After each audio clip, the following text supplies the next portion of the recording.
Have you ever wondered what is not so great about living in Surrey, BC?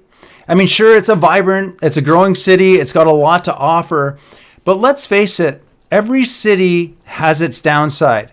And Surrey, well, it definitely has a few big ones. So if you're picturing peaceful parks and mountain views, you might be surprised by some of the challenges that you're going to find here. And so in today's video, I'm going to break down the 5 worst things about living in Surrey. And these are some of the frustrations and roadblocks that every resident faces.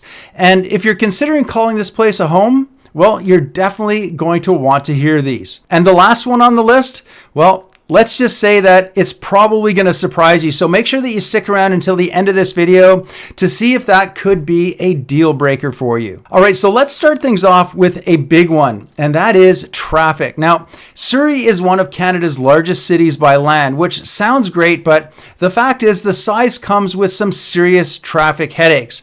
In fact, when I posted the question, what don't you like about living in Surrey, in a local Surrey Facebook neighborhood group, well, traffic was by far the biggest complaint that people had.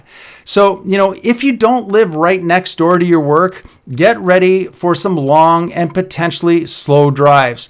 And if you're commuting into Vancouver, that traffic can literally double and even triple the time that you're stuck behind the wheel. Now, our public transport system, the transit system, it's pretty limited. Unlike Vancouver's SkyTrain, which is quick and efficient, Surrey's transit is mostly bus-based and frankly, not the most convenient. And, yes, the SkyTrain, the line, it does reach a small part of Surrey, but to be honest, it barely scratches the surface of what is actually needed here. And yes, I know there are plans to extend it, but the fact is we're still years away from that becoming a reality. So if you work from home or, you have a flexible schedule, that's going to be great. But if not, traffic is one of the biggest adjustments to life in Surrey. So to help you prepare for this, what I would do is I'd recommend that you map out your potential commute on Google Maps at different times of the day so that you have a real sense of what your travel times are going to look like before you actually make that move. By the way, if you're new to this channel, my name is Glen Hopkins and I create videos all about Canadian real estate and my local market of Surrey and the Fraser Valley of BC. So if that is something of interest to you, please be sure to subscribe, hit that button, and that way you're not going to miss out on any of my upcoming videos. Also, if you would like my help with either buying or selling a home here in the Surrey or Fraser Valley area, there is a link in the description box below where you can schedule a call with me. All right, so moving right along, number 2 is the never-ending construction. Surrey is growing at an insane rate, which means, well, construction is practically a way of life here. There's cranes, detours, roadblocks, they're literally everywhere. And while new housing and alternatives are great, living with, constant construction can get pretty exhausting at times. And it's kind of like living in a city that is perpetually under renovation. And that means more noise, more traffic, and, well, more delays. And it's not just the housing developments either. Surrey's population is set to pass Vancouver's by 2029, which means that we need more infrastructure, things like schools, hospitals, and parks.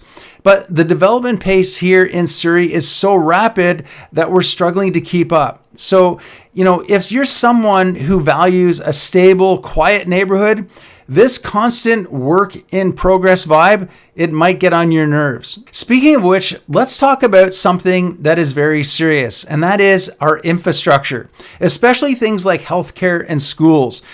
For a city of over 600,000 people, Surrey only has one hospital, which is Surrey Memorial. And while there is a new hospital that is planned for Cloverdale, it's not going to be opening until at least 2030. And when it does open, it's not even going to have a maternity ward, which is a major oversight for a city filled with young families. And then there are the schools, okay? Overcrowding is a real issue in the Surrey school system. And it's not unusual to see portable classrooms outside to accommodate all of the new students. In fact, some of the schools, they've even extended their hours to fit everyone in. And well, let's just say that that's raised more than just a few eyebrows among parents. And to be fair, I should say that this is a problem that is not unique to just Surrey. Much of Greater Vancouver and the Fraser Valley, they face similar struggles with school capacity due to the rapid population growth that we are seeing here. And so it's definitely something that you should be aware of and prepared for if you're thinking about making Surrey your home. You know, if healthcare access and quality education for your kids are priorities, this situation might be something that's going to cause you to reconsider. All right, so let's move on to point number 4. And this one's a little bit of a tough subject, but the fact is that Surrey's reputation when it comes to crime, it's well known, and it's not exactly in a positive way. You know, while there has been certain improvement over the years, there are still some neighborhoods with higher crime rates, particularly involving gang-related incidents. Now, here's the thing, though. You have to understand that Surrey is a very large city with many neighborhoods, and some of those neighborhoods are much safer than others.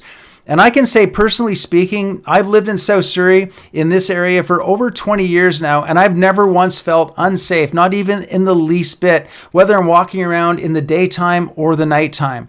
But having said that, that does not mean that I would feel comfortable walking into every neighborhood in Surrey, especially in the evenings. So it's definitely important for you to know which areas are safer and which might require a little more caution. If safety and reputation are important factors in your decision, then I would definitely recommend that you look into the crime stats in each of those neighborhoods and also talking to locals to get a better understanding and a sense of which neighborhoods in Surrey are going to align with your particular comfort levels. All right, so moving along to point number 5. And this one's a real kicker, and honestly, it's a little bit frustrating. And that is Surrey is often seen as the lesser alternative to Vancouver, with many people still labeling it as a sort of a crime-ridden and run-down place. And while some of that reputation, it does stem from outdated perceptions, it still affects how people view this city. And it's kind of like we're seen as the Staten Island of Vancouver area, sort of misunderstood, often overlooked, and unfairly judged. But here's what people miss out on, and that is that Surrey is home to some of the most family-friendly and diverse neighborhoods in all of BC. Places like Cloverdale, there's Fleetwood and South Surrey, and each of these areas has its own character and its own amenities, but that outdated stigma, it can often be hard to shake. So if you're considering moving here, just be prepared to hear a few unflattering opinions from people who haven't necessarily spent much time here themselves, okay? And also, that said, be sure to download my free relocation guide using the link below. You'll find it in the description. It has everything you need to know about moving to Surrey, BC. And also, whatever you do before making that move, be sure to watch this next video. It's a very important video where I talk about the types of houses that you should never buy. That's so important. And of course, if you have any questions whatsoever, let me know. I'm always happy to help. Otherwise, I will see you on the next video.